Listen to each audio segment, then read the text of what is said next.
सिंहासनगता नित्यं पद्माश्रितकरद्वया शुभ्रास्तु सदा देवी स्कन्दमाता यशस्विनी या देवी सर्वभूतेषु स्कन्दमाता स्वरूपेण संस्थिता।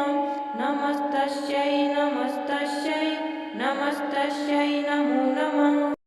नवरात्रि का 5वां दिन माँ स्कंद माता को समर्पित होता है। मान्यता है इस दिन जो स्कंद माता की सच्चे दिल से पूजा करता है उसके ज्ञान में वृद्धि होती है। स्कंद माता को मोक्ष के द्वार खोलने वाली माता के रूप में पूजा जाता है। संतान प्राप्ति की इच्छा रखने वाले लोगों के लिए स्कंद माता की आराधना बेहद लाभकारी साबित होती है। यहाँ आप जानेंगे स्कंद माता की कथा। पौराणिक कथा के अनुसार तारकासुर नाम का एक राक्षस था। उसने घोर तपस्या करके ब्रह्मा जी को प्रसन्न कर लिया था।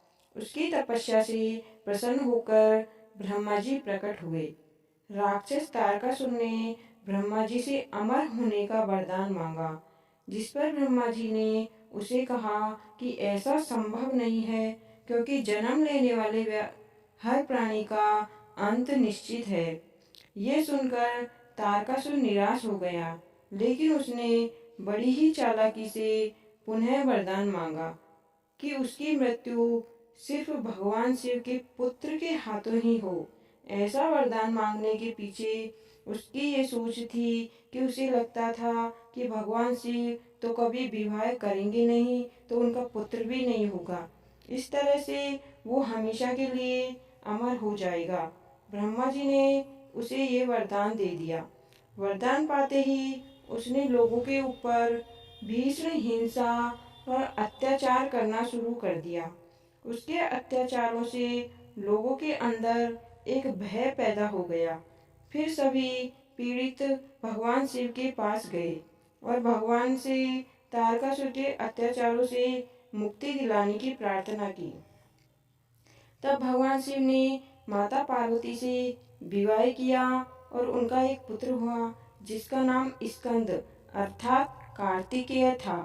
फिर माता पार्वती ने अपने पुत्र को तारकासुर से युद्ध लड़ने के लिए प्रशिक्षित करने हेतु स्कंद माता का रूप धारण किया, जिसके बाद स्कंद यानी कार्तिकेय ने राक्षस तारकासुर का वध कर दिया।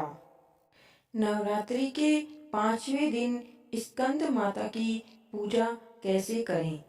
स्कंद माता को किसका भोग लगाना चाहिए और क्या भेंट चढ़ानी चाहिए? स्कंद माता को भोग स्वरूप केला अर्पित करना चाहिए। माँ को पीली वस्तुएं प्रिय होती हैं, इसलिए केसर डालकर खीर बनाएं और उसका भी भोग लगा सकते हैं। नवरात्रि के 5वें दिन लाल वस्त्र में सुहाग की सभी सामग्री, लाल फूल और अक्षत समेत माँ को अर्पित करने से महिलाओं को सौभाग्य और संतान की प्राप्ति होती है। इसके साथ ही 5 कन्याओं और 5 बालकों को भेंट स्वरूप खीर और मिठाई देने से माँ भगवती प्रसन्न होती है। देवी की कृपा से आपकी खाली झोली भरती है और सभी मुरादें पूरी होती हैं। कहानी सुनने वाले और सुनाने वाले सभी का भला हो, आपकी सभी मनोकामनाएं पूर्ण हो। स्कंद माता की कृपा प्राप्त करने के लिए चैनल को सब्सक्राइब अवश्य करें। धन्यवाद। आपका दिन शुभ हो। जय माता दी।